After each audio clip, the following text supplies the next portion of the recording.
No, it would not be a Garett the Gamer stream without issues, would it, boys? Oh, gosh, I was looking for a cable. I needed to find this or else my headphones are going to die. Welcome back, everybody, to the Practically Reality podcast. My name is Garett. I am here with my buddy Declan. We're going to be talking about some gaming and tech news today. We do this podcast every Tuesday live at 1 p.m. Pacific time, so if you want to catch us live, you can catch us there. Or we are now a podcast on Apple Podcasts, Spotify, and Amazon Music. So, if you guys want to catch us later in the week, please go check us out there. As always, I'm joined by Declan. Woo! Hey, everybody, what's up? Oh. I blow your eardrums up? No, I'm trying to figure out if I recorded it earlier and it sounded good, but chat, let us know. Let us know how it sounded. Last time I talked for like 30 minutes and nobody could hear me. Garett told me to entertain everybody, so I was like telling a story and it was just dead silent. So the issue is, literally, in the amount of time we've done this podcast, which we've done it, what, is this our third episode? We're on episode 3? Episode 3, baby. I've literally used a different computer every episode. I am on, yet again, another computer. So, my bad. That's awesome. That's crazy. Dude, like, do you have like a ton of crap in your office like I do? Like, you know, I do. I don't know if you can see all these frisbees back here. But that looks nice. Like that's like clean and like organized. Like, just look at the hellhole that is my desk back there. There's hats, there's books, there's the cup. Like, I keep trying to organize my office, and I'm struggling to find something that actually like stays organized. It's been bad, dude. Yeah. How many PCs At least it's not like Asmongold. I don't know if you know who that is, but he lives in filth. So. Oh, Asmongold Clips on Twitch? Yeah. He's funny. But, dude, that's kind of the funny thing. I feel like on Twitch right now, that's like kind of the style. Everyone wants not very polished. Like Queso and like Asmon, they just talk from like 720 pixel camera. They're just sitting there. No, I respect it, man. It's awesome. It's so different now than it used to be. It's pretty cool. I don't know. I feel like forever it felt so challenging to even get into any of it because everybody that was big had these like perfect setups and like all these cool lighting effects and always spent thousands of bucks on those things. And now you got people like not Twitch. What's his name?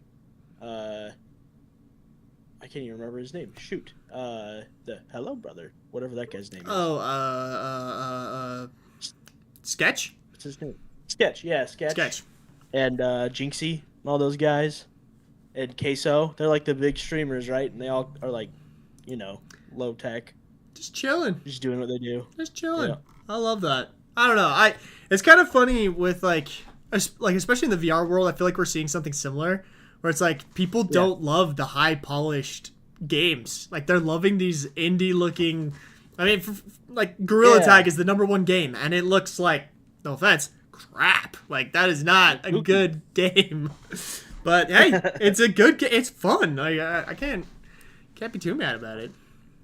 Yeah, I mean, as long as it's fun, I think that's the most important thing. And it kind of goes along with what we talked about last week. I'm not going to jump into anything yet, but just like the whole graphics thing, like people don't care about that anymore. I feel like people don't want hyper reality. They want kind of a stylized game. And even if the style is dookie, it's still a style, you know?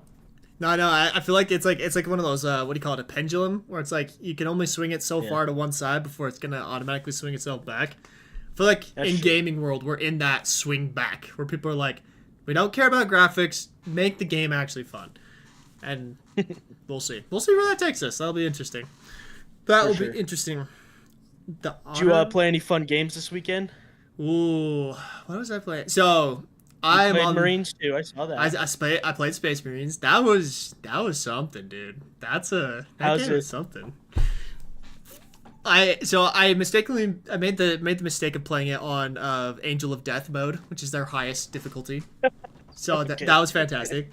Good way to start that out. Yeah, fun experience, I'm sure. Oh, but like, it's fun, dude. Like so IGN did a funny review on it. Did you see their review at all? Like, No, I didn't. So basically, their review was like, it's clunky, it's like weird, like it doesn't feel smooth. To which one of my favorite TikTok people, his name is, gosh dang it, Nate Weebler or something like that. He came back and he was like, "That's the point. You're supposed to feel like a space marine," and you freaking do, dude. Like, it was impressive. Like the haptics and stuff they have, you feel like a space marine just marching through halls, annihilate. It's good. Like it's solid. I got stuck on a level, and chat saw me rage quit because I was just like, no. I literally did it like 17 times in a row, and I was like, I can't get past this on Angel of Death. I gotta regroup. It was like 2 hours into the stream as well, so I was like, no, I feel like I don't know. I've never gotten into like Warhammer at all. The most Warhammer I've ever done is the Warhammer role playing game. So I haven't done like the miniature parts and all that jazz. More of the super nerdy side of it than, I guess. Well, I would say probably like fantasy is probably nerdier than Space Marines, right? I feel like Space Marines is space fantasy, though. It's literally space fantasy. There's orcs, there's gods, and there's magic. Like, that's true. I don't know. I don't know much about that world. I should get into it more. Okay, I'm worried that if I do, I'll buy a like 5 billion minis. You will. I know you. You will. No, so okay. If you want to get into 40K, and this is for everyone in the chat as well. If you want to this is your gateway drug into 40K. Go on YouTube and watch Astartes. All 5 parts put together. It's got like 13 million views. It's the coolest short film ever, and that's what got me hooked on Space Marines. Astartes. It's so good. Such a good short film made by one guy. So incredible. It gets you introduced to the lore of like 40K. So you watch that, and then you watch the breakdown video of a guy explaining it, like what everything means in it, because it's super lore accurate. That was my gateway drug into 40K, but that's cool. It's a good time. I mean, I've heard good things about it. I used to go to tons of like board game stores and all that stuff, and I know people that have tons of minifigs, but I just have never taken the time. I mean, I feel it's like one of those things, if you're going to get into it, you have to spend hours playing with the minifigs and painting things, and so it's one of those things where maybe one day I will, just not quite there yet. I mean, literally the video that I watched, that was a like a Warhammer lore basic edition overview. Yeah, it was 4 hours long. Like the basics of the lore took like 4 hours to get through. But that's crazy. It's a good time, dude. Like the art style in that game and everything, like it feels like the minifigures. It's such a fun art style. They did a really good job with like, I'm sorry, but it's been a minute since I played like a fun gore game. Like, it feels like Halo mixed with Doom Eternal. Like, that's the best way I could describe it. It's a lot of fun. So, would you compare it to the other game that we were playing? Helldivers? Yeah. So chat was asking me this a bunch when I was playing it live. They're like, how does it compare to Helldivers? And I'm like, they're 2 different games. Like, Space Marines is very much like a co-op campaign. Like, it's very very much like driven in a certain direction. It's not like Helldivers is nice because it's way more open. It's way more like geared towards whatever happens. Whereas this is you gotta follow this path. You gotta beat this boss. At least the part that I played. So I think they're still 2 totally different things. It sounds a lot like some of the older games that they made, the Warhammer franchise. There are a couple of them that I have played. I'd have to look up the name of it exactly, but it's one where you're like fighting the rats. It's in the fantasy realm. You can play as like the witch, or there's a knight. You can play as like a dueler or a dwarf. I can't remember what it's called exactly. I'd have to look it up, but it was a blast. Like, you just fight hordes and hordes and hordes of bad guys, and you're using a bunch of different cooldowns, and each character plays a little bit different, and then the objective is just kind of go through the story. But you can play with like 4 people. It was a lot of fun. No, that sounds kind of exactly like that. It feels very much like that. Because like the stories of Warhammer are super fun, and like there's so much, like the lore is so interesting, such that like you can create very dynamic characters and stuff. Anyway. It's a good time. I would definitely rate that game, though, like 8 or 9 out of 10 for sure. Really? Yeah, Cool. that's a good one. It's a good one. It's hard. It's crazy. I feel like some of the campaign games that have come out recently have been like favorited by a lot of people. I don't know. I feel like for a while, people weren't playing long story-driven games, except for maybe one or two a year. You know, with like God of War, and you'd have, I guess, Elden Ring, like all those types of things. But now I feel like over the last little bit, I've heard more about people playing solo player or multiplayer, but like co-op games instead. It just has not been a thing for a while, I feel like. Yeah, well, I mean, I think definitely a big part of that has got to be just like the amount of dev time that takes to make a campaign game. Like that is so much work. So For sure. and there was the whole writers' strike and everything that happened in Hollywood, which I'm sure also went over into the game dev area. So I think a lot of those really high polished, solo campaign games didn't happen because of those, and we're finally starting to see the ones that were in development getting out of development, right? So yeah. Oh, Vermintide 2. That's what it was called. That's the one I'm thinking of. Yeah. Yeah, it's a great one. There's some good ones. Warhammer's a fun one. I would love, like, my dream game after watching that I thought would be so fun to make is I would love to see a Warhammer Battlefield game. Like, open world Battlefield, multiplayer experience, but your Space Marines or, like, whatever factions else, like orcs or whatever. Just the Battlefield formula, but with a Warhammer paint job over top of it, basically. Well, they have RTS games too. Like Warhammer does some interesting games. There's a lot of factions and stuff in Warhammer. There's so many different things. So. Yeah, there's like factions within the factions, and then there's like is it 4 big factions? You've got like the humans, the orcs, what are they called? I'm gonna get slayed for doing this. I'm gonna be called a heretic. But there's like a lot of fun factions. It's good lore. Yeah. It's good. Like it's a good bit, and they're very, very liberal about their like IP. So like they license it to almost anyone who asks. That's really cool.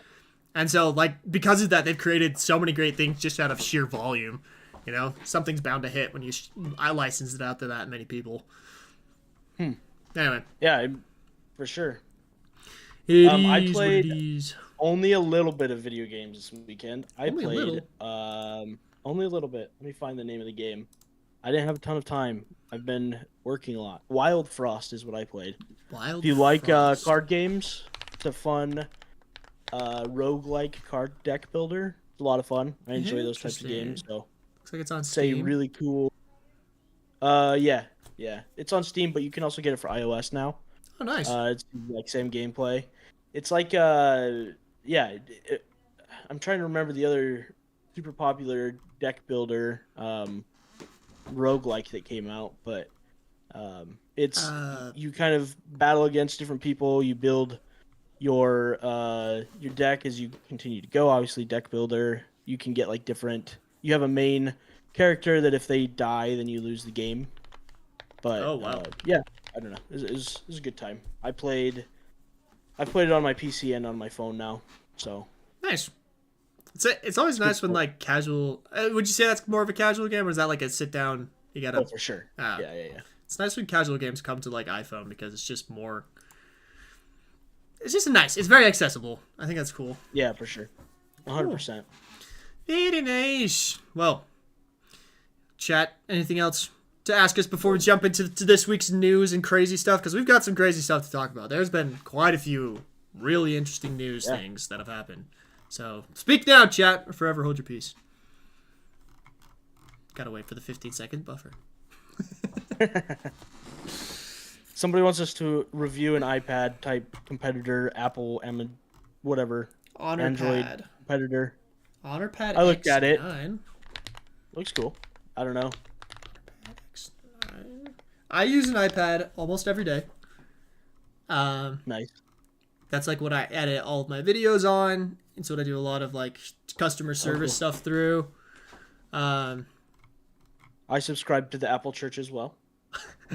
I too am a member of the Apple Church. So it'd be interesting like what they would say their use case, I guess like their unique marketing position would be of that. Like it looks nice. I'm looking at like videos and whatnot. Seems fine, but I don't know, man. This iPad that I use, this is the one that I use right here. Like, the best part about it is like the split view feature. Have you seen that? No, I haven't. So it's basically like multitasking windows that you can do on the iPad now. And so a lot of times I'll have like both my email answering like customer service reports from SailVR and hard drive and whatnot. I've got that going on one end, and then I've got like my web browser open so that I can actually fulfill the requests on our back end for SailVR, right? Cool. And so like being able to do that from an iPad, which means like I can go sit outside and do it. I can go sit like on the couch, like especially like if I'm traveling, that's been super nice. Like the iPad's been great. Like I don't know, I would super like it. So I'd be very, very interested to see what that unique proposition is. So might have to look into it. We shall see. Yeah. James, neither one of us play the board game 40K. We were talking about it a little bit. I just don't have enough money. or time, I guess. Or people to play with, let's be honest. Most importantly, money. That's true, yeah. Like, not only do you have to spend the money, but you also have to have another person who's also spent the money, and then you have to spend 9 hours developing, like, a campaign to be able I'm sure I could get somebody to buy the pieces. I've played, they had a new fantasy RPG that came out. So in the last couple years, they developed a brand new 40K. Or no, it was is 40K the Space Marines exactly? I don't know what the difference is. Yeah, so 40 Space Marines are in the 40K lore, is my understanding. Okay. So I played the Warhammer fantasy setting, which is a lot of fun. It's like kind of lower level. There's not a ton of magic. There are a couple magical items. So as far as I remember, we didn't have like any wizards or anything in our group. I always play as an elf, and I was an elf archer, a wood elf. Of course. But yeah, it was a lot of fun. It was a great campaign, great setting. I love tabletop role playing games, so I would highly recommend that one. It was a lot of fun. We never got finished with it before I moved, but we played for probably 7 or 8 months, and we'd play for 8 to 9 hours every session that we'd play, like once to 2 times a month. That's crazy, dude. I've been wanting to do a D&D campaign, like, because I've never done it. Dude. I've never done one. So. Oh man, I after when I get another shelf, so I have my discs back here now. I have I think 80 to 90% of all the 5th edition D&D books. Oh wow. I collected all of the like limited print versions of them. I love D&D. It's cool. It's been growing on me.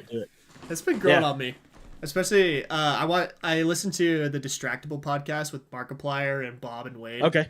Yeah. And they do a lot of like mini D&D sessions as part of their episodes that are really funny. And I also listen to what's the other one? The Legends of Adventures. They're like a podcast as well, and they're just funny. I just feel like it could be such a funny like improv type thing. But so I fell in love with D&D. My father-in-law invited me to play, and then I watched a lot of what's it called? Critical Role. Tons of Critical Role. I watched the whole first campaign, most of the second campaign, and I'm admittedly a little bit behind on the third campaign. Critical Role is so good though. But if you want like an underrated D&D thing to watch, look up. Do you know what College Humor is? You've seen College Humor. Yeah, before, I've right? seen College Humor. They have a D&D group that plays too, and it is so good. That's awesome. It is.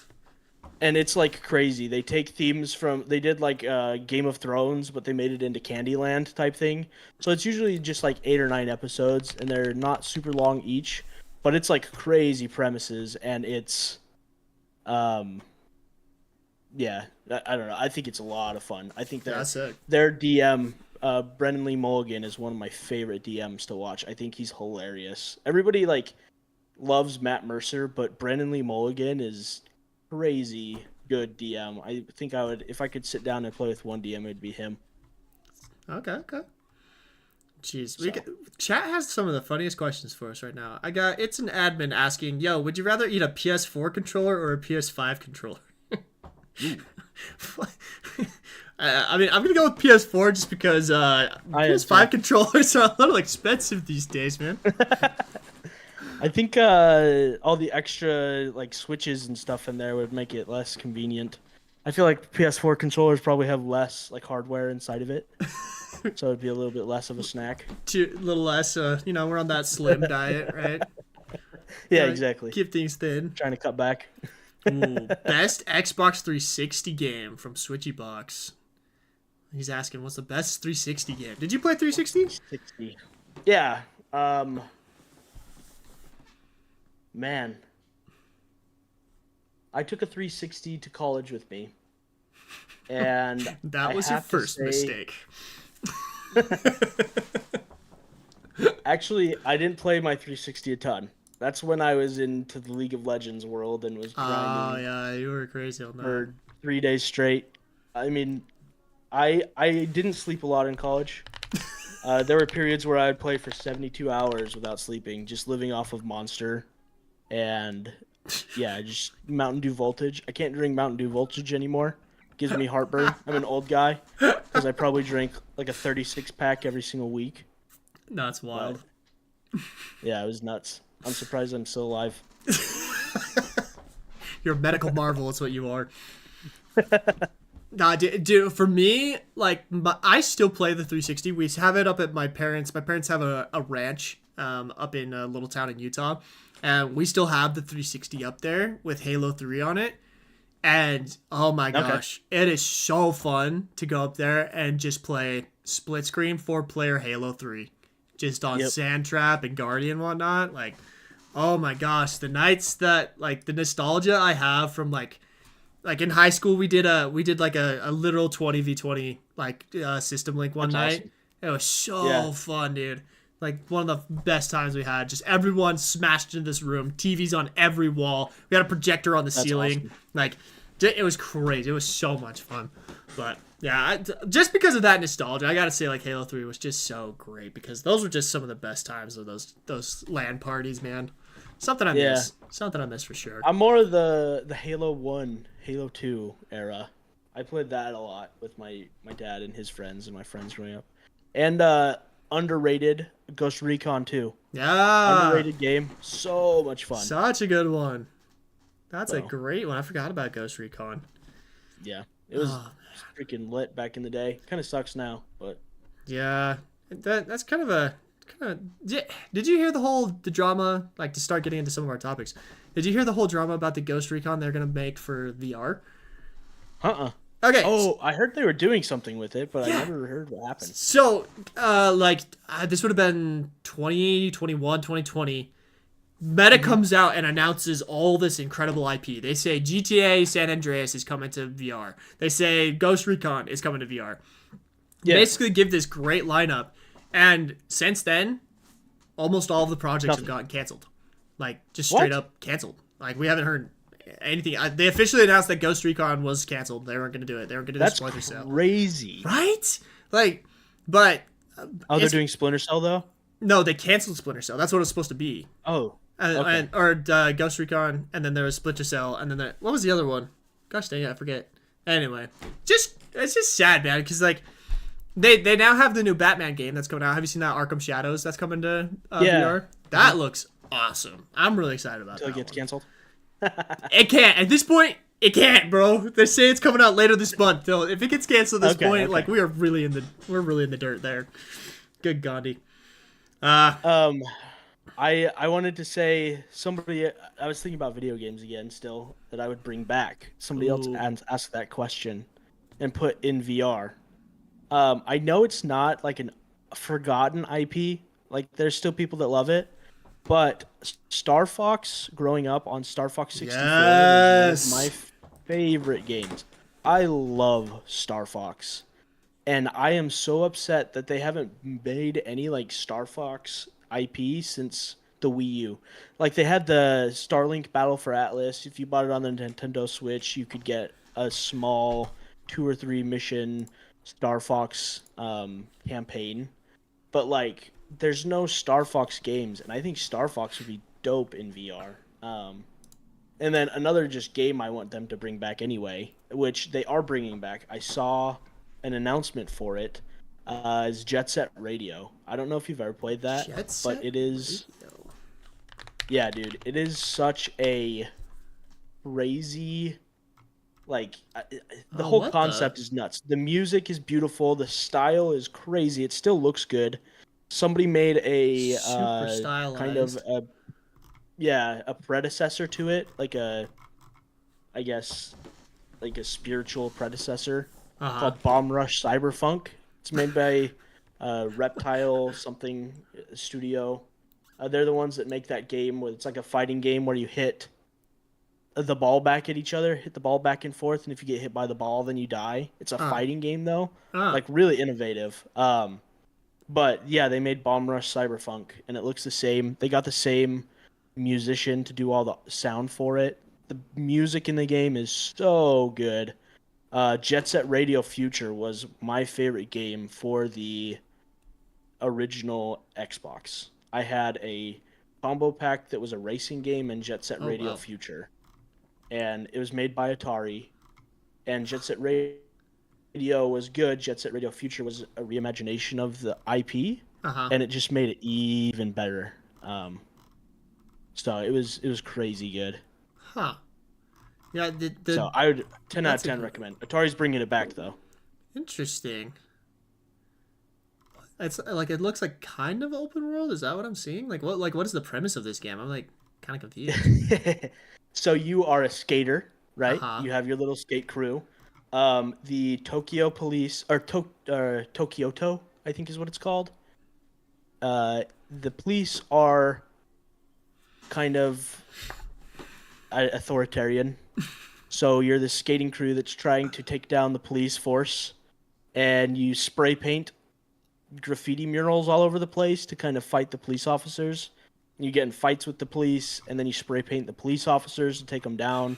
Like, it's a very anti-authoritarian game, but it is so good. Rebel Simulator. Oh, dude, it is. I listen to the soundtrack from that video game like weekly, for sure. It's one of the best games I've ever played in my life, and not enough people talk about it. And I'm stoked that Atari's making it again. They announced it when they announced like the remake of Crazy Taxi and all that stuff. Oh, Crazy Taxi. There's a blast of the past. Goodness. Yeah, they're remaking all those old IPs, man. Wow. Atari had a huge announcement with that. I feel like there's a lot of... You were telling me last week that like the backyard stuff is coming back. Like, that's huge. I kind of love... It's like a love-hate relationship, though, with like bringing stuff back, because like in one sense you want to preserve that like nostalgia, but then at the other sense it's like man, like we desperately need good games. Why not revive all the good stuff? Yeah.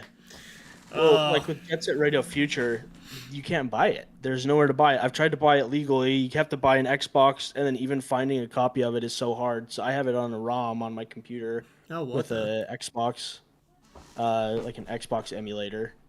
So I play it on my computer, but 10 out of 10 would recommend. So I've played it probably 9 or 10 different times now. Dang. Okay. All right. Well, there you go, chat. Jet Set Radio. Yeah, we went on a nice side tangent there. The Side quest. Fire Clan said they like it. Hey, that's what we're here for. We're here for chat. Well, speaking of, where do we start this week, dude? With all the news we've had, where do we even go? This has been a crazy week of gaming. Let's talk about the lawsuit. Oh man. Okay, so to catch everyone up to speed, I posted about this today on Garett the Gamer. So Nintendo and Pokemon Company have officially joined forces to go up against Palworld. So Palworld is officially in a lawsuit with Nintendo and Pokemon Company for infringement on patented gameplay mechanics that Nintendo has for Pokemon. This is kind of a scary one, dude. Like, I agree. For one, the premise of this lawsuit is that game mechanics can be owned by studios. Yep. Which is like, yes, it is possible. I don't know if you know the game Shadow of War.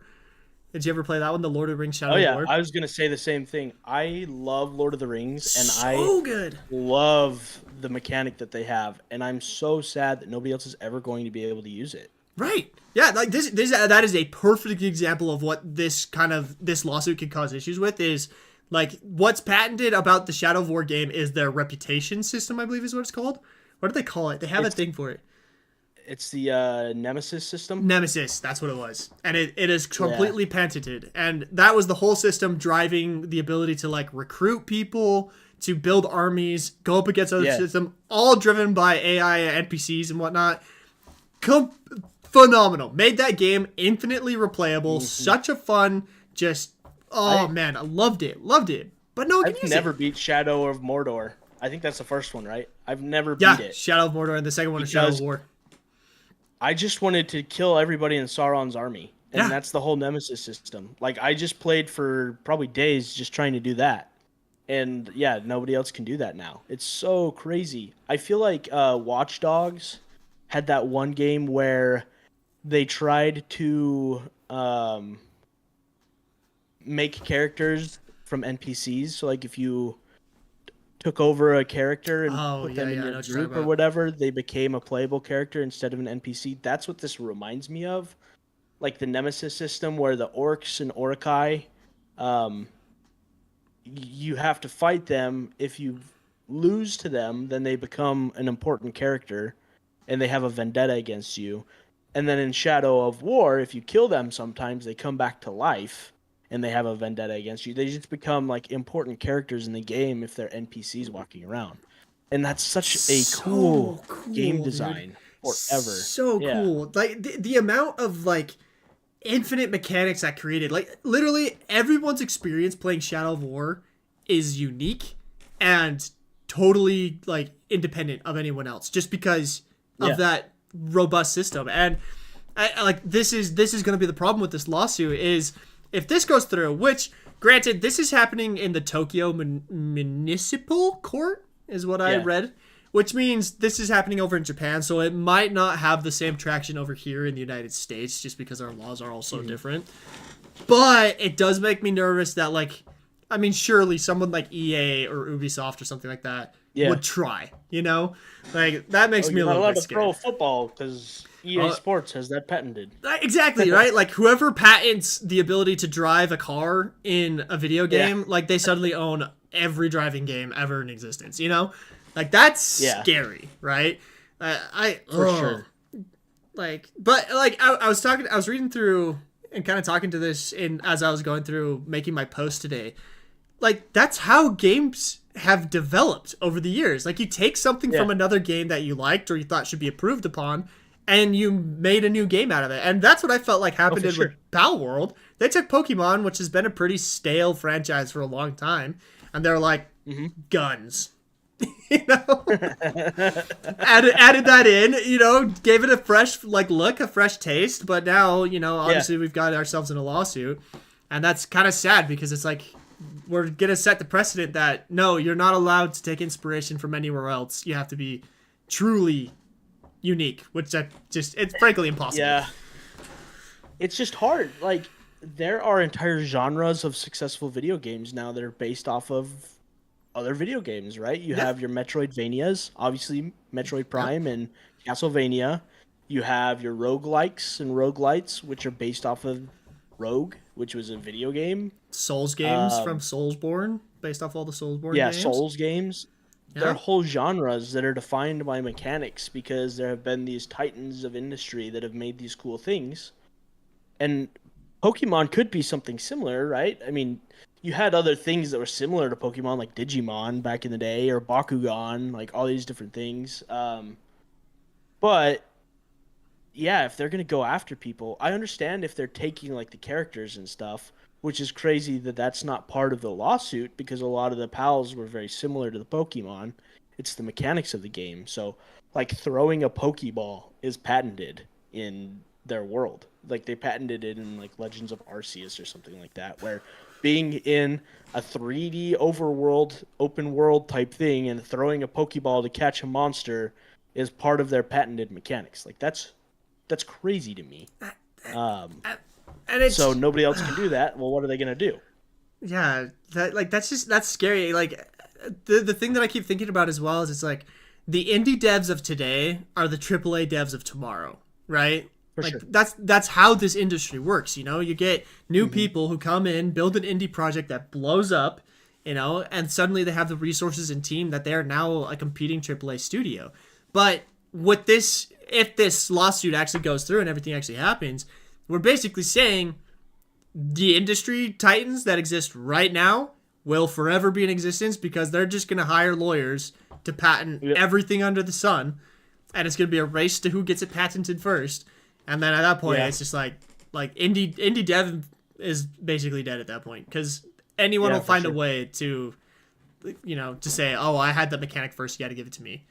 Like that's Nintendo's scary. always been the worst. Sure. Nintendo sues a lot of people for stupid things, right? So we'll see. I don't know. I hope people don't follow Nintendo's footsteps. They could, but I don't know. Nintendo's just always been known for that as well. So maybe it's just them. Maybe. I don't know. Like again, I don't know exactly how patent law works in Japan, but at least like here in the United States, you're not allowed to patent software, but you are allowed to patent processes. So like with Shadow of War, the process and the system of the Nemesis system is patented. I think they would have a really hard time legally saying like, oh, this mechanic is a system built with this software, and if someone were to recreate it, I don't know. That would be a very interesting lawsuit to pay attention to. Yeah, for sure.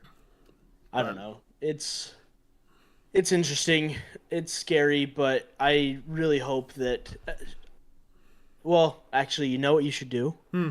Make some type of Pokemon game in VR and then patent it first, so Nintendo can never do it unless they pay you. Someone tried. Someone made a Pokemon ripoff. I think it's still available. Yeah, it was I on saw that. SideQuest forever, and they got a cease and desist from Nintendo about it. You just have to not, because they used actual Pokemon. Make up your own random things and patent the idea of throwing a Pokeball and catching a monster in VR. I think that's what they did. That's been one of my things because like I've had a lot of people ask me like, are you at all worried that Sea of Thieves will sue you because my game is like similar to that?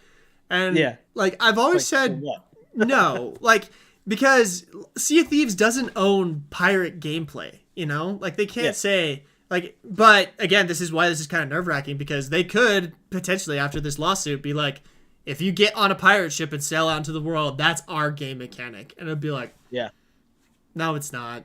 Like that's what's scary about this, right? Like that's what's kind of scary about this. But I don't know. And the other thing is like the accessibility of like patenting something is like you have to hire a patent lawyer, which you're paying lawyer salaries, which are muy high, right? Like the only people who are going to be able to do this are the big companies, and that's just going to crush the indie devs, and that's what's scary to me. That's what's the terrifying thing for me.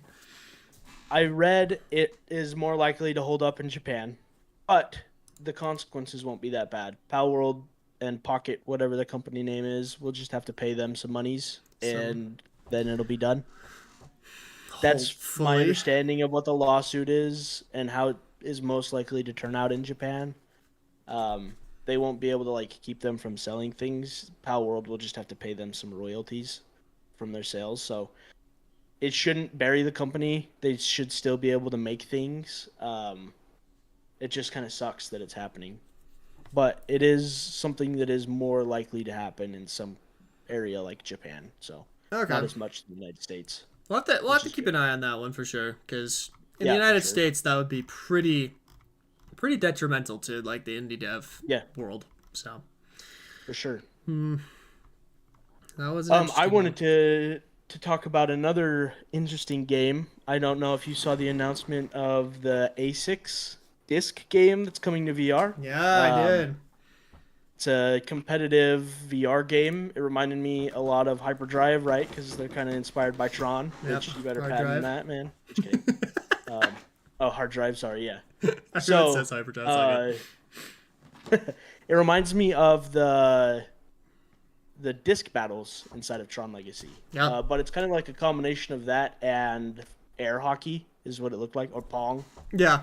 So The interesting concept. I was looking into it a bit more because you shared that with me, and what it's looking like to me is it's very much like a fitness focused game. Like they're trying to make it like a fitness thing, but Yeah. it is set up like a goal tender basically. Like I feel like it's more like Yeah. a goal simulator or like what do you call it? Goalie simulator. There's a giant goal behind you, and you're tossing the disc back and forth, but you have to be able to like reach where it comes to hit it back, and then if you don't hit it in time, it goes behind you and they score, which is interesting, and definitely kind of gives those Tron vibes. It is kind of funny though because internally we have been thinking about potentially making like our disc battle game of our own to put in hard drive, and I was kind of like, man, is that gonna wreck us? But it's kind of nice because I can kind of see what the reception of that game is to see if it's worthwhile to see if we should put in our own. But I think, I mean, the interesting thing for me, right? First off, powered by ASICs. That's interesting. That's pretty. To have a corporate sponsor like that sponsoring your video game, that's crazy. That opens up a new world. Yeah. But built from the ground up to be an esport, but a physical esport, like athletic esport, very different genre of video game than we've really seen before, and very different genre of competition than we've seen before. So that's like two really interesting new things that are going to be featured in this game. I don't know. See, Having ASICS branding all over everything is interesting. I remember you did like the idea of jumbotrons and stuff in college. You were looking at trying to brand inside of VR and do marketing inside of VR. So having a game sponsored by a company is a really interesting way of marketing inside of VR. I think it's pretty cool. No, it is interesting. And like when I applied, so I actually before starting Red Team Interactive, applied to get into the technology master's degree where we went to college, and I actually got in on the premise that I was going to study marketing in virtual reality. That was one of the things I wanted to look into, and one of the big things that happens that like was kind of the thing I wanted to research throughout my master's degree, but obviously didn't end up doing it, is I wanted to look at brand exposure inside of virtual reality. So what brand exposure is basically like you have to get familiar with the brand, you have to get familiar with the logos and whatnot. And this is like a big thing that happens in stadiums. Like when you go to like a football stadium, there's logos and everything all around the stadium, but they're not converting to customers necessarily, but they're converting to customers in the sense that when you think of insurance company, you think of the insurance company you saw when you're watching the football game or the baseball game or whatever, right? And I feel like that was kind of an interesting one. But what bothers me about this collaboration is it's like, hey, let's make an esports disc game together, and yet they killed Echo VR. Like, you had a disc esport game that literally had a league. It had professional players. It had great like setup for like the streaming side of it and everything. And it's like, here we are 2 years later since they killed it, and they're like, let's make another one. And it's like, what were you thinking? Like, what? Just put an ASICS branded disc inside of Echo, and you would have been there. Ugh. It's interesting. I feel like this concept though is a very different approach to that idea. You know, like Echo Arena reminded me of the training simulator from Ender's Game. I don't know if you've read that book. Yeah, love that book. That's what I always felt like Echo Arena was this zero gravity arena type game, and like it's cool.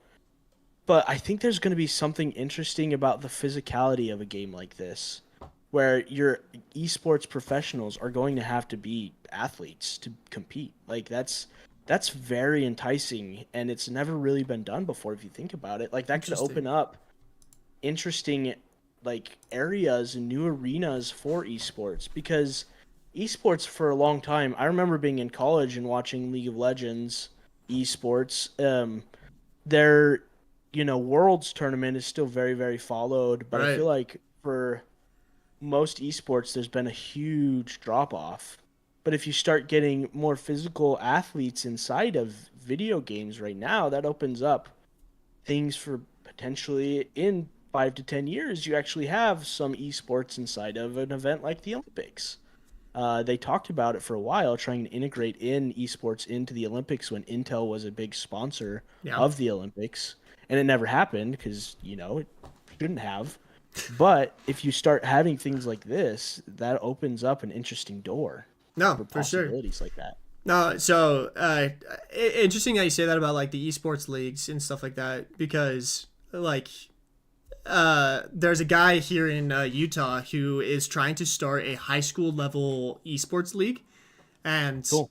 He's been messaging me a lot about it because he's like, hey, like you're an influencer and you're also like really big into game development. Would love to see this like to help out with it. And I told him like, yeah, like I'm kind of interested in that. Like keep me posted on the progress and whatnot. And it's been really interesting, like the reception of esports as a like a sport, because it's a number one, it's a good time if done right. If like done right, and this is kind of the biggest thing for him is like the broadcast side of esports, right? Like there's all this stuff that goes into making it appealing to the people watching it, right? Which obviously like the people who are doing like the world championship of league and whatnot, like they have all the sources at their disposal, but like trying to bring it to like the common person has its difficulties. And also there's just like some people who still view video games in such a negative light, which is so sad. For sure. Because like I just think I feel like we should be past that at this point, right? Like come on. Yeah. Like video games are not bad, like whatever. Yeah, Anyway. I don't know. It's interesting concept, interesting new possibilities. Who knows if it's actually going to be good or not? I have no idea about the gameplay, but I think the new concept is refreshing and it opens up a lot of interesting possibilities in the future. So, For sure. I'm definitely gonna check it out more out of curiosity than anything, and also because I want to create my own disc game.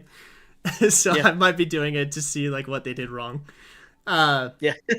But yeah, like I would love to see more esports, but there's also the problem of if you approach a game development saying this is gonna be an esport, I feel like 9 times out of 10 the community is like probably not. Like you can't build to be an esport. Like you have to build a game and then see if the community takes it that way. My opinion. Yeah. Again, I feel like this is just such a different genre of esport with the physicality of it. I don't know. It's just it'll be interesting to see. I don't know how you could make that into a casual game. Like it has to be something competitive, right? It does. Not really a casual nature to it. No, for sure. I think you have to build a game with like a competitive aspect in mind. But I think if you build a game with the intention that it becomes a big esport, I feel like you will miss the mark. Because that's been my experience anyway. Like seeing people like build games and like this is gonna be the next biggest esport, and I'm like, is that what your community wants or is that what you want? Because the community might see the competitive nature as being kind of fun, but in a casual way. But I don't know. That's kind of been my experience.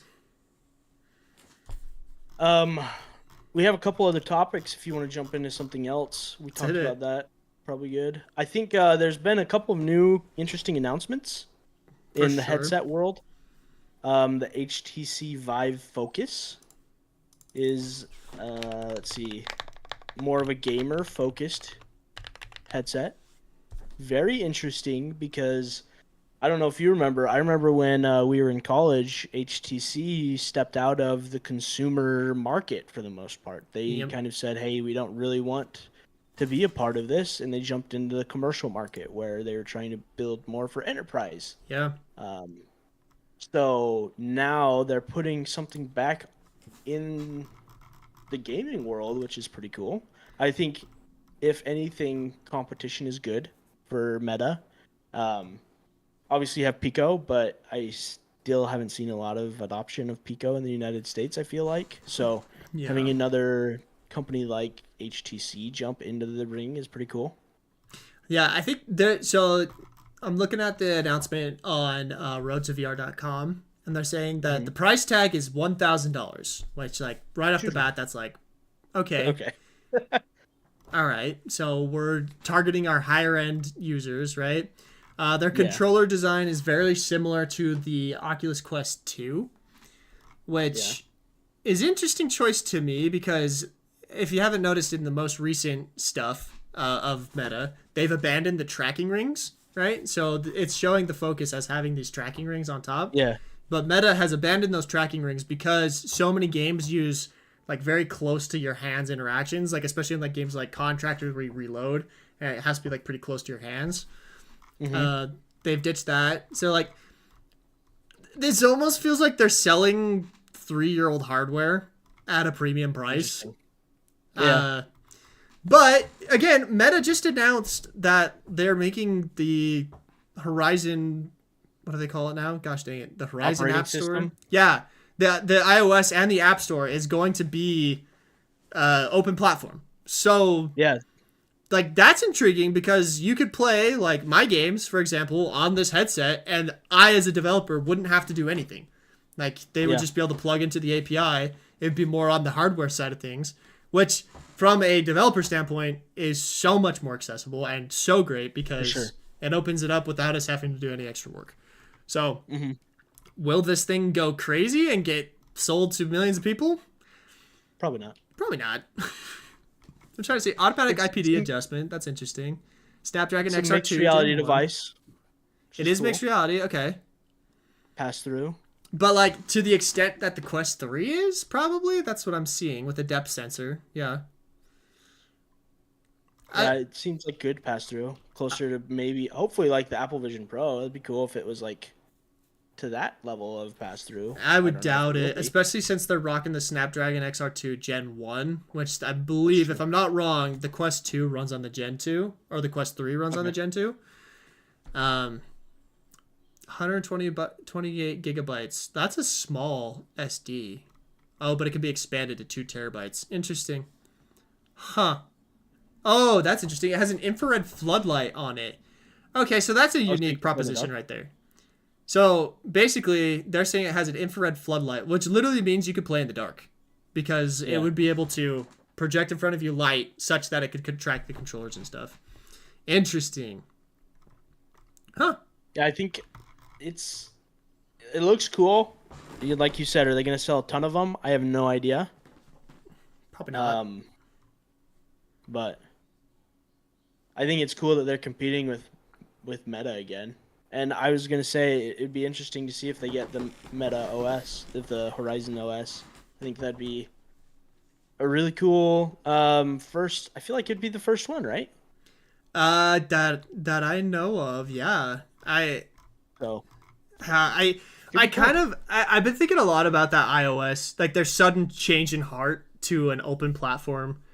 And I would venture to guess that soon here we're going to see Samsung enter the market again with a consumer level device.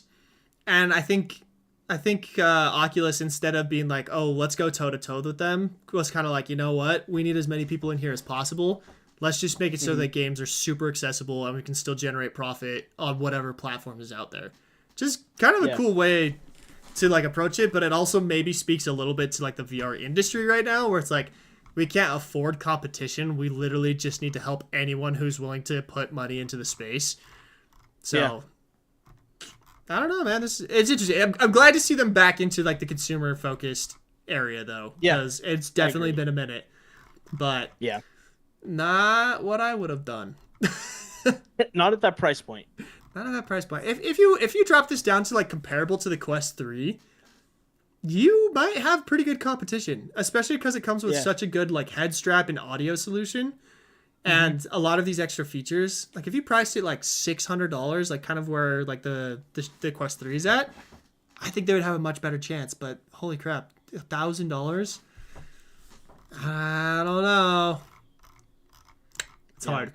VR industry is hard right now for new headsets, which is one of the things I'm kind of curious if like Samsung and Google will ever jump back in, because it's just not. I don't know. I think they will. I hope know. so. I'm pretty sure Google and Magic Leap are working together now. So really, I don't know if you've. Yeah, I'm pretty sure Google and Magic Leap have some sort of partnership that they're working on. That's what I've heard. So they're obviously AR devices, but they're hardware. So that could open up the world of Google and VR devices as well. So who knows? That's interesting. And I did have, I think it was Google or Microsoft, but one of those two. And I did have another interesting headset that's coming out, or that actually is out already. They've already shipped out kits. Is the Snap Spectacles. I don't We know were if talking you've about this a seen little those. bit. Yeah. Yeah.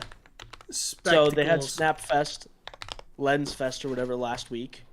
It's the 5th generation of these.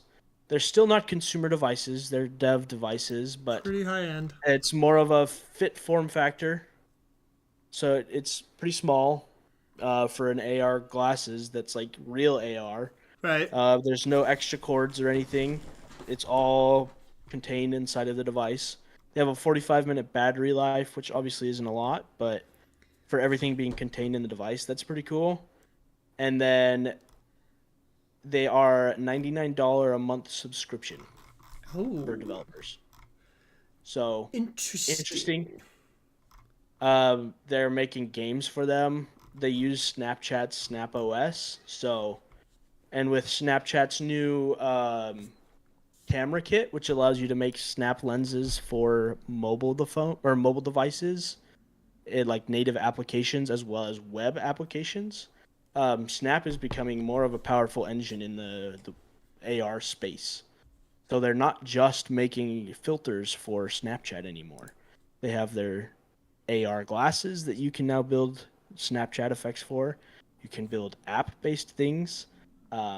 There's a lot of actually interesting stuff that you can do now with Snap. And I feel like they're making some major plays. And one of the craziest things is it doesn't cost developers any money to do it. There's 0 licensing fees. You just have to have their branding in everything. So Interesting. I don't know. That makes me think that there's like a longer term play that they're getting at here, right? For sure. Like it definitely feels like they're trying to figure out, okay, what's gonna fit the consumer market in general, and so they're slowly iterating, because like they've had their other Snap Spectacles for like 5 or 6 years at this point, right? Like It's the decent 5th amount of time. generation. So it kind of makes me wonder, like, my guess is this is all R&D working up to a more consumer-friendly version that'll be at a much better price point, and then they'll have it develop both the like app store and ecosystem to support like the masses, right? So that's interesting. That's I talked to Dilmer. He was at the Lens Fest. I think Snapchat flew him out to go do it. So Dilmer by he SEOs. got a pair. Yeah, he got a pair. He's working on a video that should be out today or tomorrow to kind of walk through his experience there and kind of do 1 or 2 tutorials on building things for the Snap lenses, which is pretty cool. So really cool content coming with that from different people. I'm going to try and get my hands on a pair. $99 a month isn't too bad, so I might try and get a pair and dink around with them a little bit and see if I can make some cool stuff. Gonna post some tutorials about it. Yeah. Right now, my next video, so I kind of have a schedule finally. Hooray! Monday, Wednesday, we're going to try and do shorts. Tuesdays, obviously, we have our live podcast. And then Thursdays, I'm going to try and post a video. So that's kind of the tentative schedule. I haven't posted this week, obviously, because I've been killing myself trying to get a project done.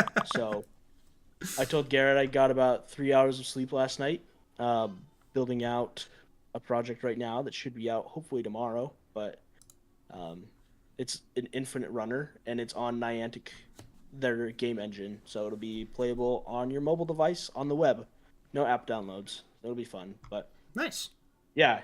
And then my next video is going to be kind of covering like what's the difference between native XR versus social XR versus web XR, and kind of the use cases for all of them. Okay. That's interesting. I didn't realize there was a difference either. Though. So, yeah. Guys, if you have at all any interest in like learning how to develop like Snapchat lenses, TikTok lenses and stuff, go follow Declan. All of his stuff's in the bio or in the description. So like go check that out. He does some awesome stuff. He's literally on like the bleeding edge of augmented reality, and he's trying to create tutorials and a community to help each other out. So definitely go check him out. Go follow him, guys. He's going to be creating some awesome stuff here. And I actually, along with all of that, I think our last 3 pieces of news are kind of about software and development. So there's something actually really cool that happened today that I have been waiting for a while. So anybody that is kind of in the AR space has probably heard of Niantic. I'm sure a lot of the people in this call have heard of it as well. They make Pokemon Go. They make a lot of augmented reality applications, and they've kind of pioneered the world of location-based augmented reality with things like Pokemon Go, where you can have physical GPS locations and use augmented reality at those GPS locations, which is pretty cool. They own a software that's a web augmented reality software and web game engine now called Eighth Wall. And they just announced today that they are starting a developer accelerator fund. So they are now taking in applications to be on their developer accelerator fund so that you can get money for making new content for their new game engine. That's huge. So it's really cool. Yeah, you can make, I think, around $2,200 for a new experience on their platform. If you build an experience, if you go in and build a template that other people can clone, and if you make it have code that other people can add into their project really easily, you can earn around $2,200. If you're just making a game and want to put it up there, they're offering $1,000 to $1,200. So it's wild. an easy way for people to jump in and get like paid for making content for a new game engine, which is pretty cool.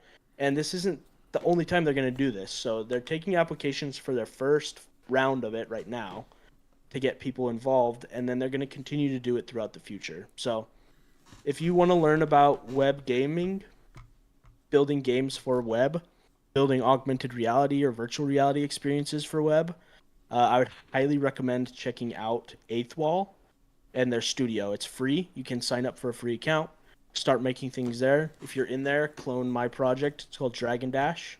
It's a Flappy Bird clone. So you can learn how I made it. All the code is available. You can take it apart. You can use it however you want. All the code is yours.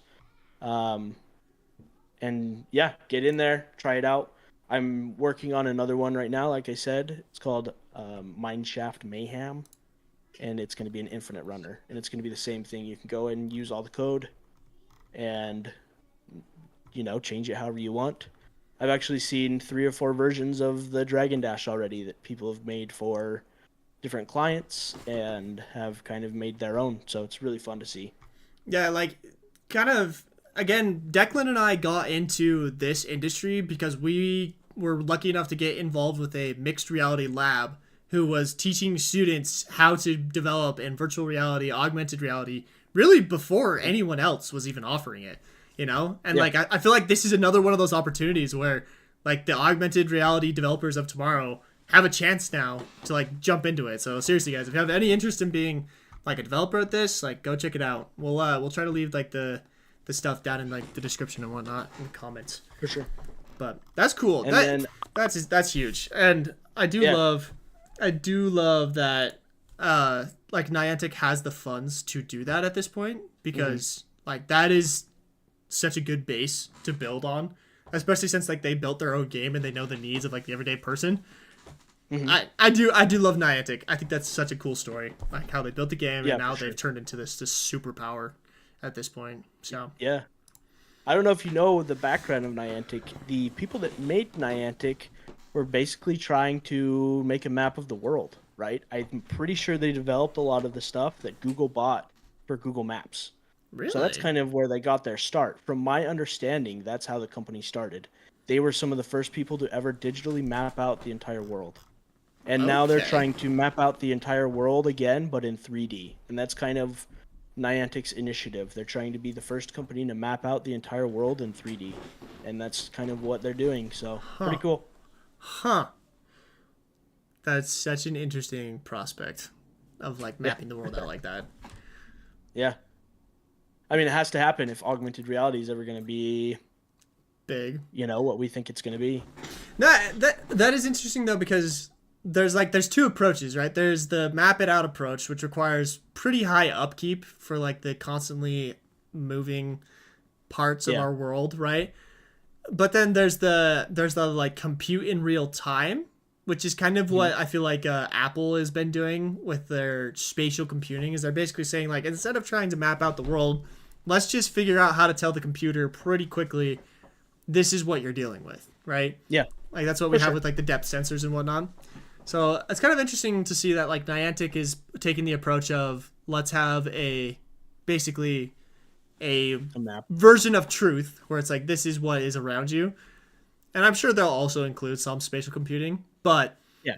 Then again, you have like Apple, who's like, no, let's just make it so that it doesn't matter your setup, it works. Yeah, you know, it's the cost. Honestly, I think for people, Niantic's solution can be used on mobile phones, whereas Apple's solution needs a $3,000 piece of hardware on your head to be able to do it. So that's kind of the big difference, is the accessibility of the technology. Yeah, it kind of goes back to our cloud computing thing that we were talking about last time, where it's like, like my personal opinion is that, accessibility is what's going to win out, because, like people in third world countries aren't going to be able to afford the $1,000 headset, but they will be able to afford an internet connection and cloud-based computing. So very interesting. So you're telling me today that Godot now works on Meta Quest? Yeah. So I actually have the article pulled up. I wanted to share that because I think it's really interesting. Okay. Let me pull that up on my device. Let's see if that worked. Can you see it? Nope. Oh, it says it's sharing. Sharing. Let's see. Hang on. There we go. It's blurry, but we're kind of there. So the Godot XR engine.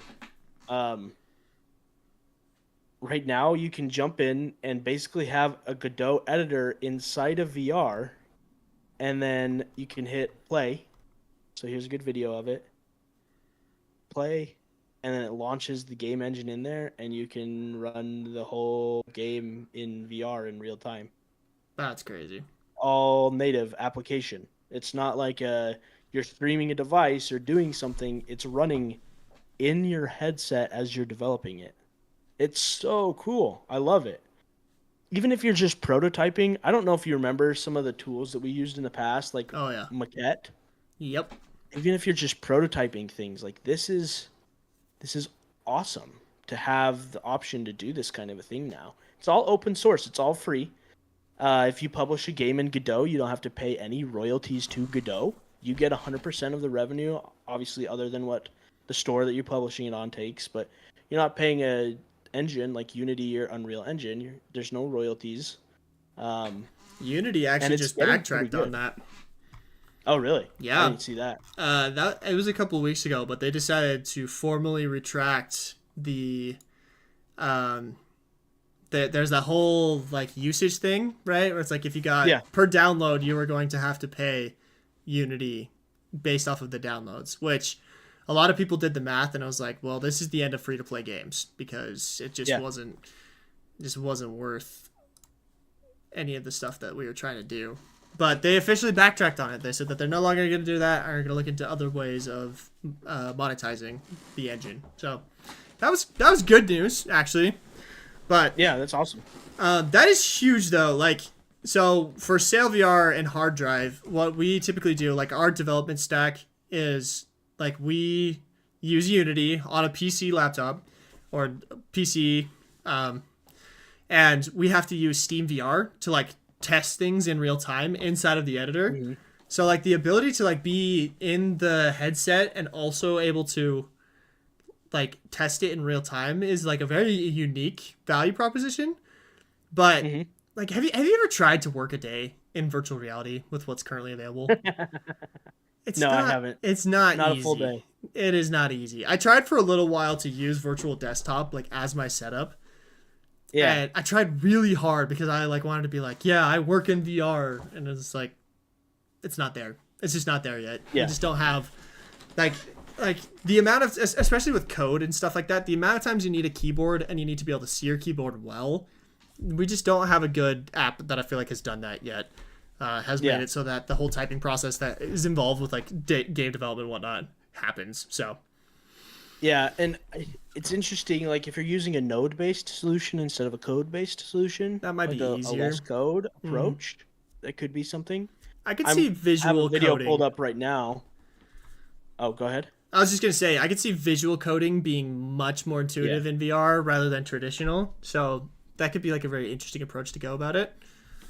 Yeah. Um, I I don't know. have this video pulled up now where they have the game running in the background so you can see the game, and then they have the window pulled up with the editor, and they're making live changes in the editor, and it's reflecting in real time in the game that's running too. That's pretty So, crazy. like, imagine for positioning things, even if it's just like the little detail work inside of a Well, project where like you're trying to scale and move, stuff. Yeah. yeah, scaling things or move things where they need to be, and then being able to save, like, let's say you have a coffee mug and you're trying to find the right spot for it in your scene. Just being able to do stuff like that in real time is really cool, and Yeah. like get just firsthand experience on it. And No. again, like even if you're not building something in it, the prototyping in it's really cool too. So, No. Yeah. We use a game called Shapes. It's a yep. free MetaQuest app, and they have a lot of like a kind of they're very much like a prototyping app, and we use that all the time for like laying out stuff in sale and whatnot. Because Mhm. again, like with VR, it's such a unique game development process because you have to get things right in like a 3D space. So every time we have to do anything that's like UI related, where you have to be able to see it and feel it, we first go and lay it out inside of this thing called Shapes.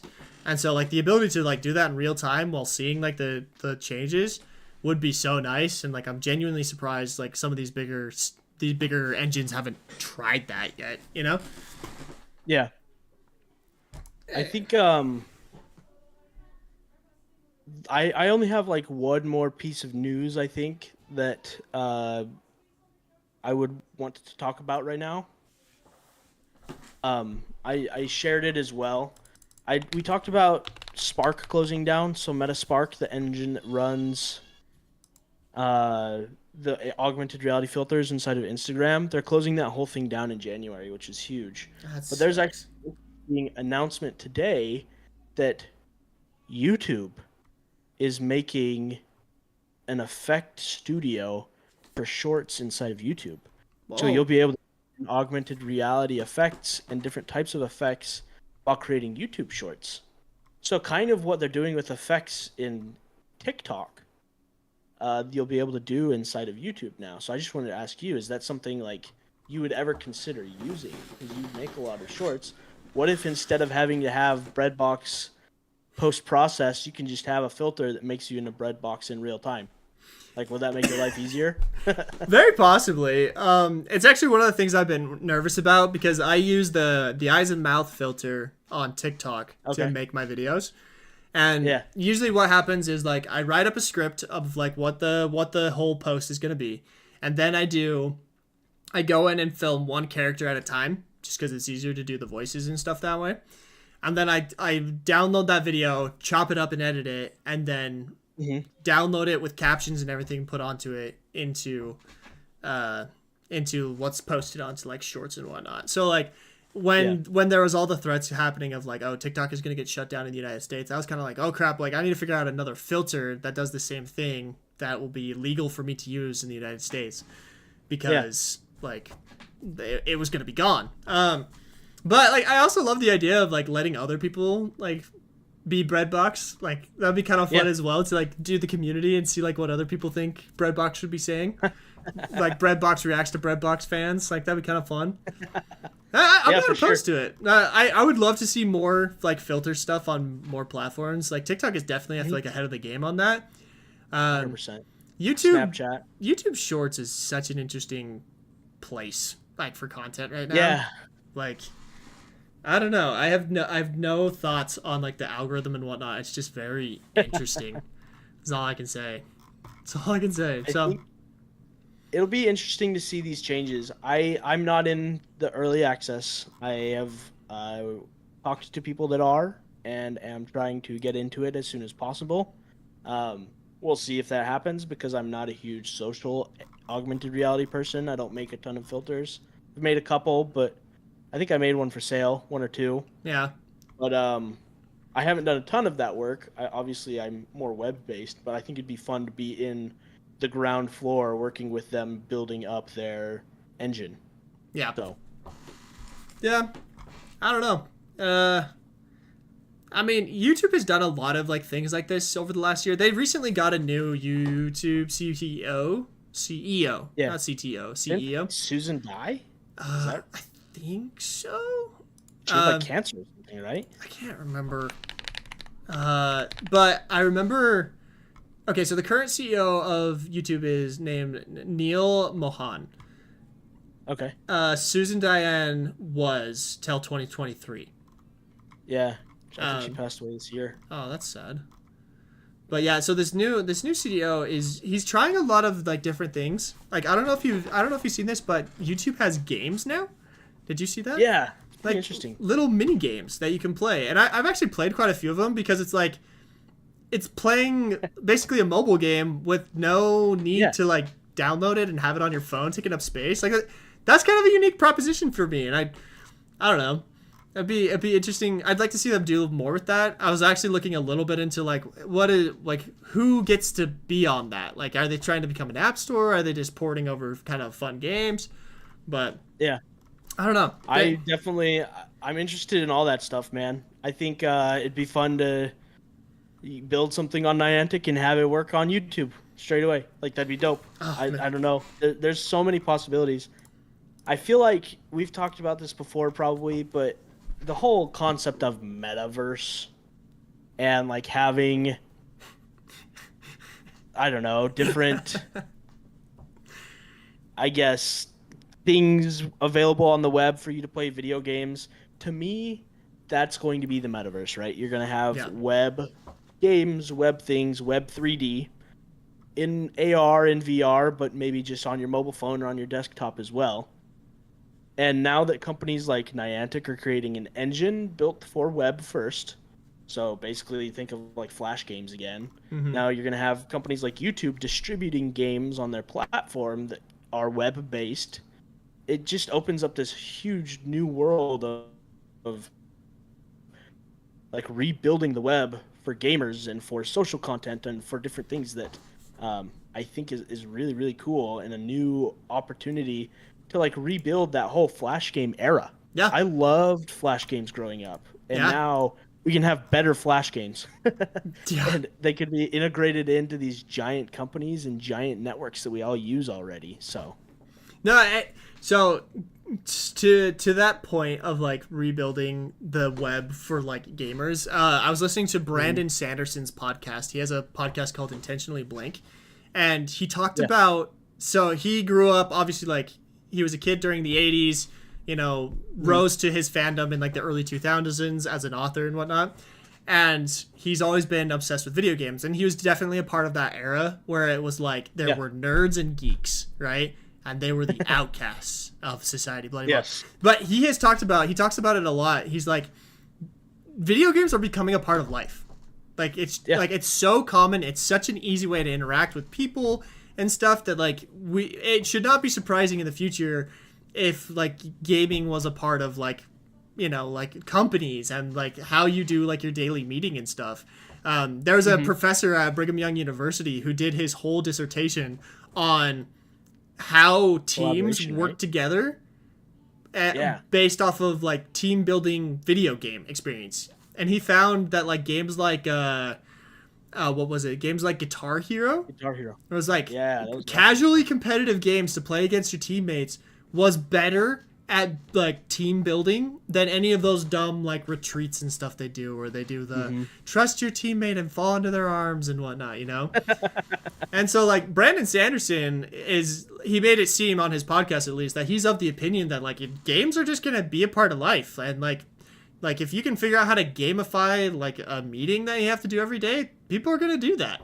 Like we should not think of gaming as this like separate industry anymore. Like it's a part of everything.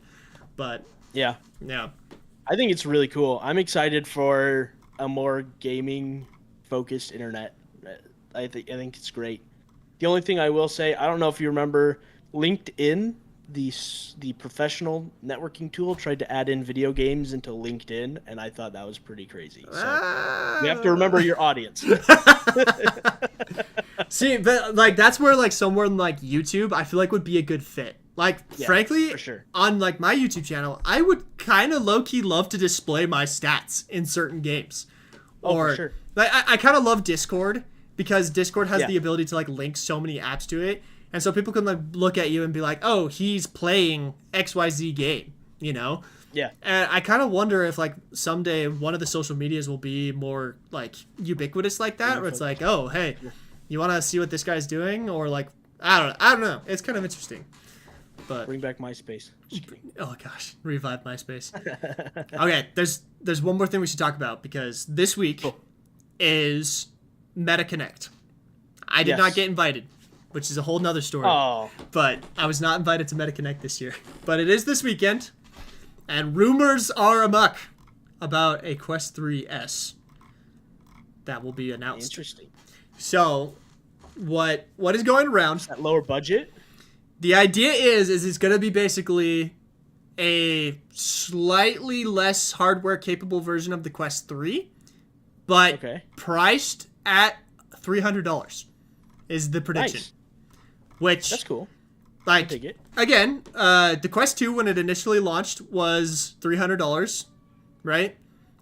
So Oh, I it didn't would know be that. very comparable to like a Quest 2. Like I feel like this is kind of going to be their Quest 2 replacement with like the Interesting. bare bones of the Quest 3, which is I think that's really exciting.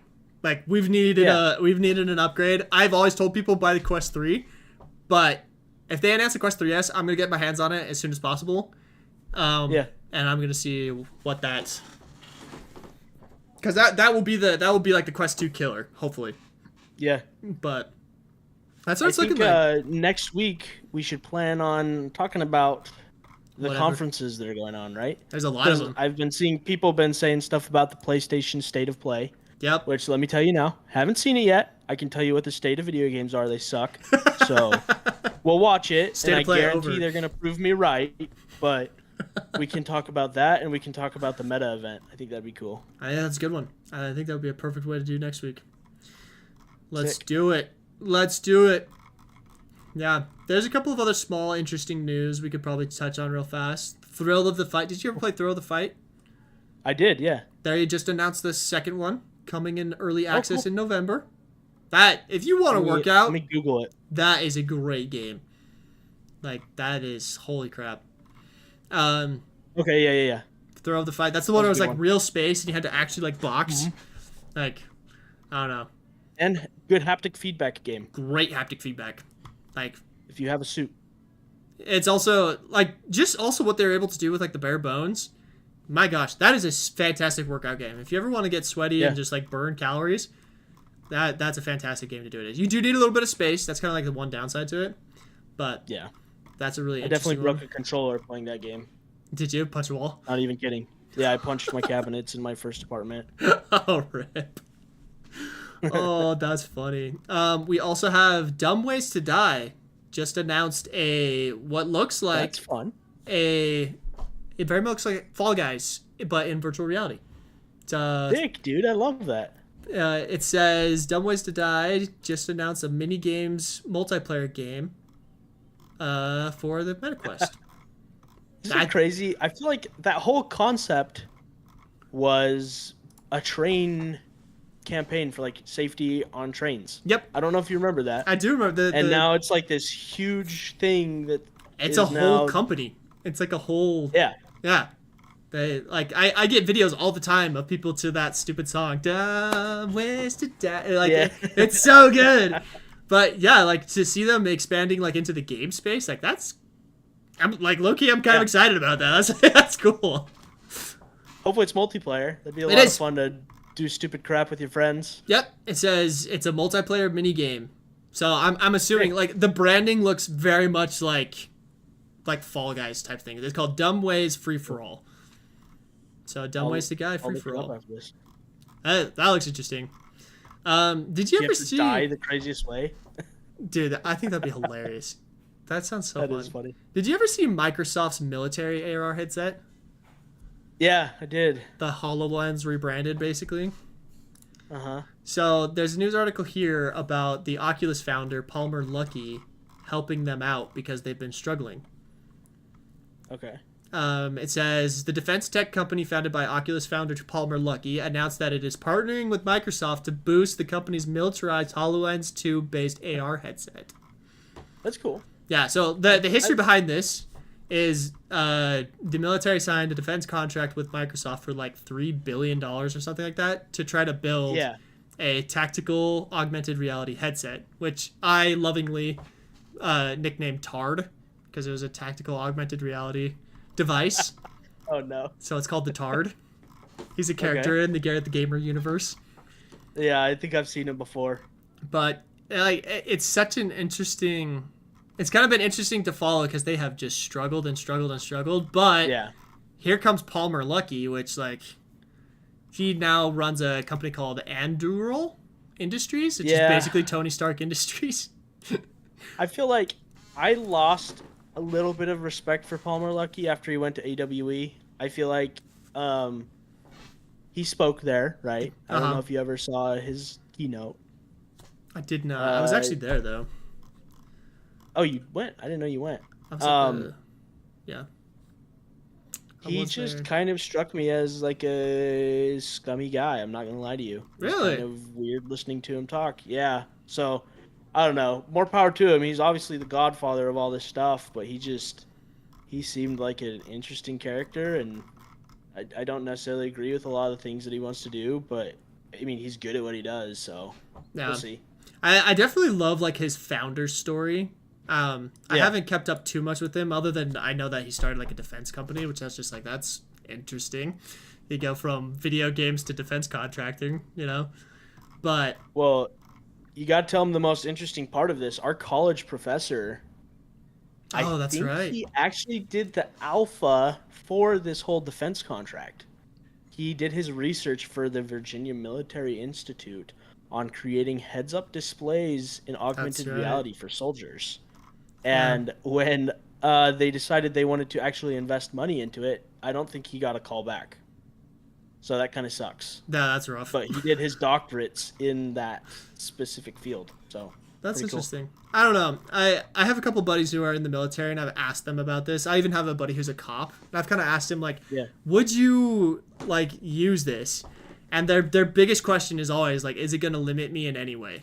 Because like, especially for like cops and people in active combat situations, it's like you can't be hindered in any way. And the HoloLens 2, as you and I both know, is a very hindering device.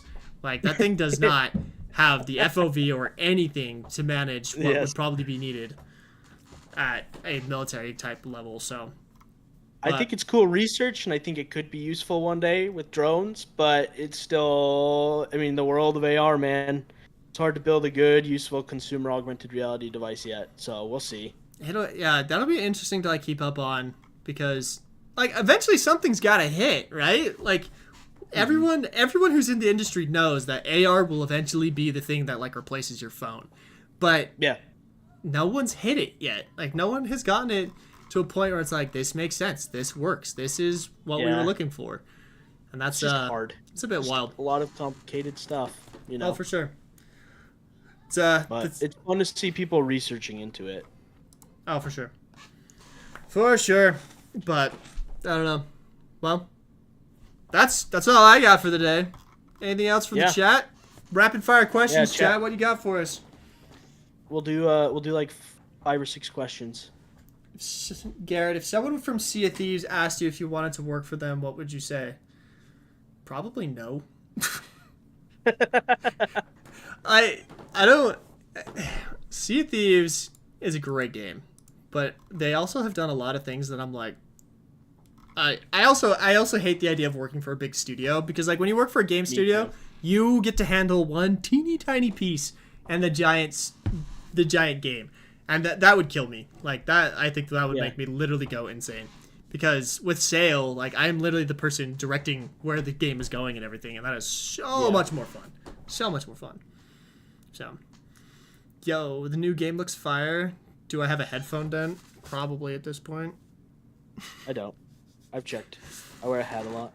I've actually been interested in looking into those. Have you seen those new gaming wired headphones that just sit in your ears? You seen those? Yeah, I'm not a huge in-ear guy. Really? I like I wear these a lot, the Apple Pros or the Apple whatever, the big ones, and then I like the bone conduction ones that kind of sit on the outside of your ear. Oh, Your interesting. open ear. I like those a lot. So I don't know. I don't love wearing these. Like they're comfortable, but I don't know. I would love to try just doing. I'll have to check some different ones out. I wanted to say, if any of you guys are in college, I just remembered this something really cool. There's an organization I found this week, and you should look into it. It's icxr.org.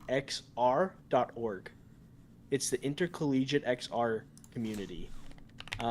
There's about 30 universities that are represented right now and about 1,000 members. They have a Discord server. And it's the first large collegiate collaboration community that I've seen. And I wish it would have existed when we were students. I mean, that's what we kind of tried to start up, huh? Yeah, but this is big, and I'm trying to do some events with them. So I got in with the community, and I'm working with the co-presidents to try and figure some stuff out. So it's a really cool thing. I would highly recommend it. And maybe we'll have to get Garett in there too to chat with some of these college students, because there's a lot of cool stuff happening, and it can be hard if you're a student trying to figure out how to be a dev. So. Like one of the cool things, one of the great things about like the AR and VR space is it's so small that I feel like everyone is still so willing to help everyone out. So it's such a good space to get into right now. Yeah. Ooh, we got a question. What makes a platformer horror game that you can fight in as fire? Eh? So a platformer horror game from J3STOR. What makes a platformer horror game that you can fight in is fire? I think he's asking like what would be good mechanics in a platformer horror game. I feel like a platformer horror game would be hard to make scary because like I feel like horror games very much rely on the environment to make things scary, and like also like level design to like put you into pinches. First person. That's hard to do a third person horror game. Yeah, I don't know how you would do that such that, because that's such a different angle that I've never even heard of a third person like horror game. But now that I think of it, that'd be interesting. It's an interesting like game design challenge. I actually do have an idea for a horror game, but I am the biggest scaredy cat that I'm literally scared to develop it myself. Like, you know what's coming, and I know how I program the mechanics. I know how to like really draw it out and whatnot.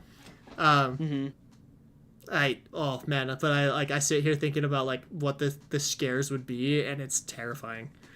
I should still build a vertical slice of it and release a trailer just to see if people like it, because the whole premise of the game came up because Markiplier listed his fears, like what he's the most scared of, and I was like, I have the perfect game for you, Mark. So it's kind of an ode to Markiplier as well. I googled third-person horror games. They're all third-person shooters, so that's like that's the get around. You're still kind of in a closer proximity perspective. Like was one I saw, Resident Evil. Yeah, a good example. Dead Space, good example. So yeah, that's Dead kind Space. Of you'd have to kind of do a. I don't know if you could do a 2D or like a side scroller platformer horror game.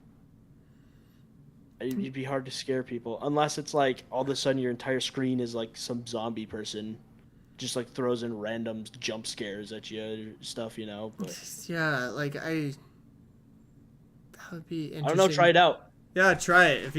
If you do it, man, send us a link. You invent a new genre of video game. Should make a standalone Phasmophobia style VR game. Oh my gosh, have you played Phasmophobia, Declan? No, we talked about playing it. If we got to set some metric. Gotta get some goal.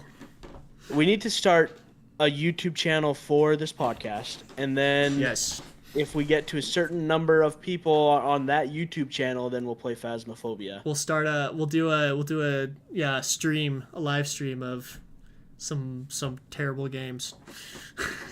We'll get a piss camera just in case one of us gets so scared that we pee our pants. Probably me. I volunteer as tribute. Oh gosh, I hate horror games. Like everyone's like, "Oh, it's spooky season. What horror games do you recommend?" It's like never played any. Like the only horror game I didn't even play. I watched a walkthrough of it, and even then, I was like watching it with like no sound. Is the PT Silent Hill that they released way back when? Do you remember that? Yeah. Oh, that thing is terrifying. But, woo.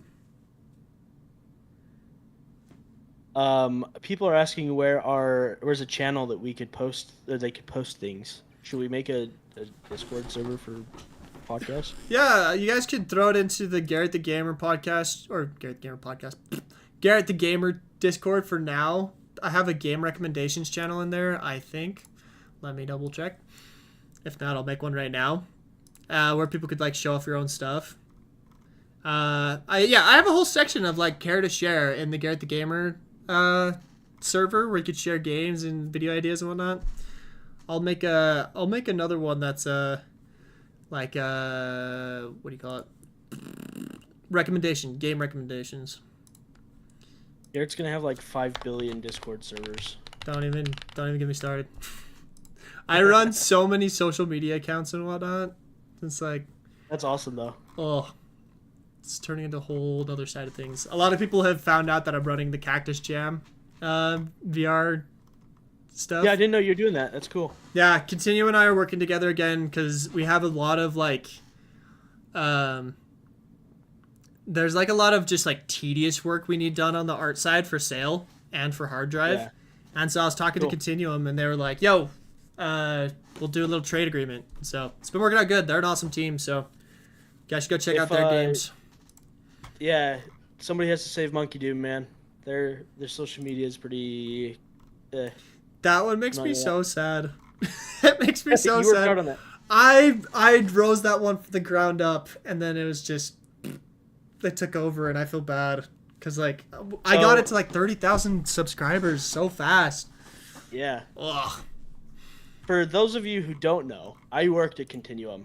I was their first employee, and I started their AR side of things, and then we kind of went separate ways when they pivoted to doing more of a VR studio route. I wasn't super interested in converting over to that, and I'm kind of staying in the AR side of the thing. So an interesting tidbit, Monkey Do is a college project that I worked on when I was in my second year of VR studies at BYU. So the kind of idea for Monkey See, Monkey Do is based off of a game that I made called Monkey See, Monkey Poo in like 2019, I want to say. Yeah, it was right before COVID. 2019. So I made a demo of a game where your monkeys throwing poop at each other in 2019. So anybody that says Monkey Do is a clone of Gorilla Tag is wrong. Declan built the game before even that. Yeah. That's funny. Well, ladies and gentlemen, that concludes our podcast day. Cool. Never know how to outro Thanks, these guys. things. Thank you guys for coming and hanging out with us. More legit. We're figuring this out. This is only episode 3. We can be excused. Yeah. It was still fun. And make sure you please get on like I don't know, Apple and Spotify and Amazon. Just even if you're not going to listen to the podcast, just follow it. That helps us out a lot. So. Yeah. Links in the description. Go check it out. It's available on Amazon, Spotify, and Apple Podcasts. So we post those the day after the live stream. So if you want to listen to it later, or if you're late to the party, you can come by and listen to it there. But we're going to keep doing this because, I mean, this is what Declan and I talk about anyway whenever we catch up. So might as well talk about it here with everyone else. Yeah, for sure. Sweet, guys. Well, that's all from us. Go follow us on all the podcast platforms. And we will see you on the next one. Bye. See ya.